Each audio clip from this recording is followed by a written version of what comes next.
kung isa kang mahilig magmotor at mahilig mag long ride, talagang hahanapin mo na kategory ng motor is doon din talaga nakalaan yung mayroon siyang maganda na forma at merong comfortable na body posture dahil nga sa pangmalayuan ng mga rides ang gusto mo. Pero dito nga sa atin guys, alam kong maraming nangangarap dito na magkaroon ng 400cc category na motor, kahit anong category pa yan, naked bike, sports bike, scooter, basta 400cc, dahil alam naman natin guys na dito sa atin is may sinusunod na engine displacement para makapasok sa mga expressway. Syempre kung long ride ang balak mo, talagang dapat ang motor mo is nakakapasok sa expressway. Well guys, ito guys is kung mayroon ka lamang namang budget. Talagang alam ko naman na dito sa atin is madami talagang nangangarap na magkaroon ng 400cc na motor, kahit naman ako Kaya nga dito sa video na to guys is i-share ko sa inyo ang isang 400cc na motor na napakamura na, sulit pa sa specs, features at may kalidad na makina na talaga namang hindi ka bibiguin sa mga bawat long ride mo. Kaya samahan nyo ako guys na pag-usapan ang motorcycle na ito. Pero bago yan, baka pwede naman na pa-subscribe ng aking YouTube channel. I-click mo na din ang notification bell para maging updated kayo sa mga susunod na i-upload ko. Guys, baka pwede naman na pa-like and follow ng aking Facebook page. Nasa description po ang link. Kaya make sure guys na tapusin nyo ang video na ito para malaman nyo ang information may kinalaman sa motorcycle na ito.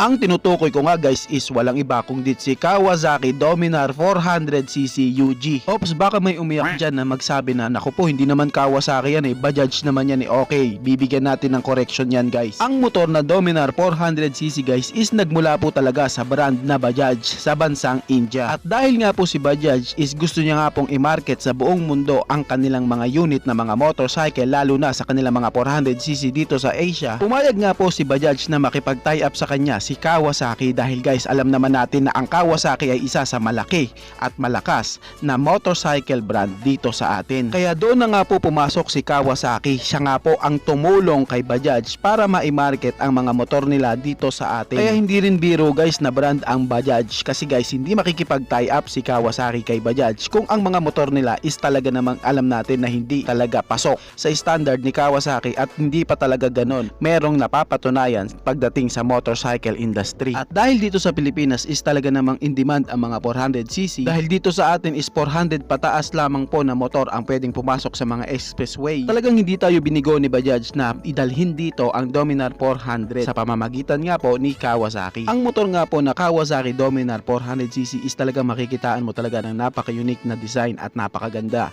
ng kanyang physical appearance. Makikitaan mo ng simpleng disenyo pero ang lakas ng dati. Talaga kung titignan mo siya guys, hindi mo nga aakalain talaga na 400cc siya dahil hindi siya ganun kalaki na tignan. Nung unang labas pa nga po ang 400cc na ito dito sa Pilipinas, lagi nga pong nai-issue at lagi nga pong napapara ito sa loob ng expressway kasi nga maliit lang po talaga siya tignan. Pero ganun pa man, legal nga po na 400cc ang motorcycle na ito. At ang Dominar nga po ang isa sa meron nga pong murang presyo na 400cc na mabibili mo dito sa Pilipinas. Ngayon, ano nga ba ang meron kay Dominar 400cc? Ito nga guys is kargada po ng 373 cubic centimeter engine displacement. Pero guys, accurate po siya na 400cc sa kanyang ORCR. Siya po is naka single cylinder lamang, hindi po siya naka dual cylinder at meron nga po siyang camshaft na dual overhead cam with 4 valves, naka 4 stroke and syempre may sukat po na 89mm by 60mm sa kanyang bore and stroke and compression ratio na 12.1:1. Pagdating naman sa kanyang fuel system, ito nga po is naka fuel injected and syempre siya po is naka liquid cooled engine. Meron na din siya guys na features na sleeper clutch. Ang sleeper clutch ang tumutulong na mapanatiling stable nga po ang rear tire mo kahit mag hard downshift ka, at siya din po ang tumutulong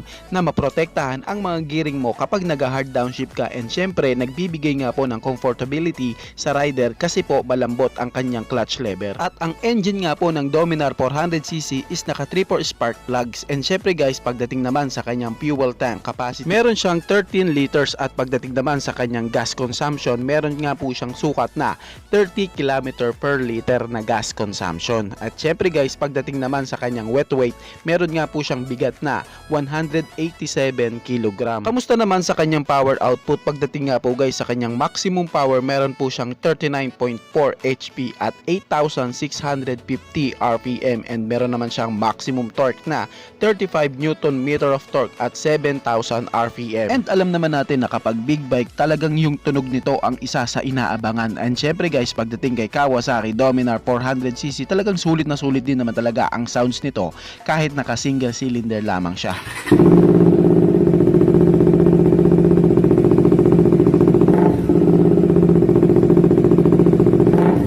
O, di ba talaga makikitaan mo ng okay na sounds din, at talagang napaka-bulky din talaga ng pagkanyang tunugan. Pagdating naman guys sa kanyang transmission gearing, meron nga po itong 6-speed gearbox. Ngayon, pag-usapan naman natin ang kanyang mga dimension. Meron nga siya guys na sukat na 800mm sa kanyang seat height, and may sukat naman na 157mm sa kanyang ground clearance, and 1453mm sa kanyang wheelbase. Ngayon, pag-usapan naman natin ang kanyang sukat ng mga gulong. Sa unahan, may sukat nga po ito na 110/70/17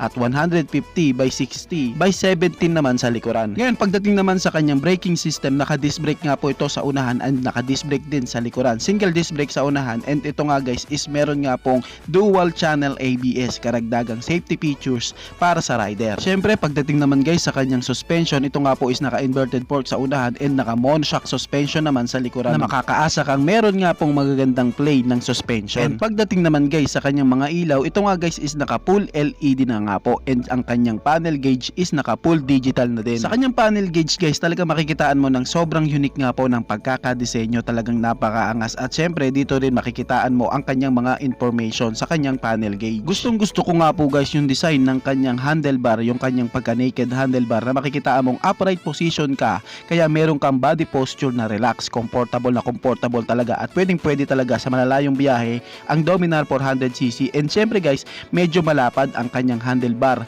para makatulong sa iyo na maging less na pagod, lalo na sa traffic situation, para magkaroon ng madali na maneuver sa kanyang handlebar. Very unique nga po ng pagkakadesenyo ng motor na ito, and sa kanyang headlight na talagang makikita mong simple lang talaga ang design niya. Ang 400cc na to guys is pwede din talaga sa beginner, kasi makikitaan din naman talaga natin na ang kanyang body pairing medyo maliit, samahan mo pa sa kanyang body posture na relax, and handlebar na medyo wide para nga po sa kanyang steering radius na lalo nga pong mapadali ang pagmamaneuver mo sa kanya. At dahil nga available na ito ang motor na to dito sa Pilipinas, ang 400cc na ito, ang tanong, magkano naman kaya ang kanyang presyo? Tulad nga guys ng nabanggit ko, isa nga po si Dominar 400cc na murang presyo dito na 400cc category. Ang Dominar 400cc nga guys is mabibili mo po sa halagang 199,900 pesos. Share ko lang guys ha, alam nyo ba guys na dati po ang presyo nito is nasa 175,000 pesos lang, at dahil nga po hindi banda nga po dito sa Pilipinas, lalo na sa Luzon,